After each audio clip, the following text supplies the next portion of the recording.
வணக்கம், நான் உங்கள் விவேக். ஆசிரியர்கள், டீச்சர்ஸ் அப்படின்னா யார்?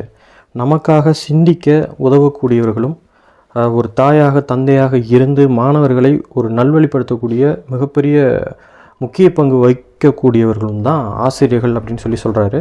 இதை சொன்னது யாருன்னா, அப்படி இருந்து வாழ்ந்து காட்டிய டாக்டர் சர்வப்பள்ளி ராதாகிருஷ்ணன் ஐயா அவர்கள். அவருடைய பிறந்த நாள் தான் செப்டம்பர் 5ஆம் தேதி.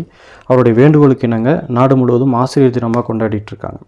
அவர் சொன்னதில் எனக்கு மிகவும் பிடித்த ஒரு அருமையான குவைட் என்ன அப்படின்னா, நமக்கு தெரியும் என்று நினைக்கும்போது அதை கற்றுக்கொள்வதை நிறுத்தி விடுகிறோம் அப்படின்னு சொல்லுவார். அதாவது எம்டி யுவர் மைண்ட், மனதை வெறுமையாக்கி கொள்ளுங்கள்னு சொல்லுவாங்க. அதன் மூலியமாக தான் நிறையா கற்றுக்க முடியும். நிறையா கற்றுக்கிட்டோம்னா தான் வளர முடியும். ஸோ இன்று செப்டம்பர் 5ஆம் தேதி ஆசிரியர் தின வாழ்த்துக்கள். நன்றி.